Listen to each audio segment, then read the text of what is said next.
खरं तर जे आकडे समोर येत आहेत त्यावरनं चर्चा तर होणारच अशा मोडमध्ये आपण सगळे गेलेलो आहोत, कारण कुठे 45 पारचा नारा, 400 पारचा नारा आणि महाराष्ट्रात 40 पारचा नारा, अगदी अगदी अगदी आणि समोर जे आकडे येत आहेत त्या आकड्यांवरनं आता चर्चा व्हायचीच आहे आणि आपण प्रत्येक जागेची चर्चा करणार आहोत। हा एक्झिट पोल आपण पुढारी न्यूजवर बघताय, 48 पैकी 48 जागांचा एक्झिट पोल आपण पुढारी न्यूजवर बघणार आहात।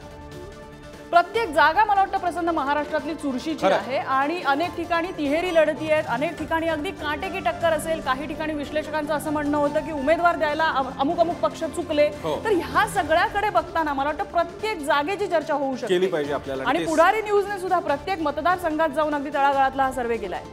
26,000पेक्षा जास्त असलेलं सॅम्पल म्हणजे अर्थातच रिस्पॉन्डंट ज्याला म्हणतात प्रतिसादक, त्यांच्यापर्यंत आम्ही पोहोचलो ज्यांनी मतदान केलं होतं। इतकंच नाही, पुढारी न्यूजची 700पेक्षा जास्त पत्रकारांची मजबूत टीम महाराष्ट्रभर या सर्वे करत होती आणि यासह आम्ही कदाचित महाराष्ट्रातला एकमेव माध्यम समूह आहे पुढारी न्यूज की जो 48 पैकी 48 जागांचा एक्झिट पोल तुमच्यापर्यंत आणणार आहे।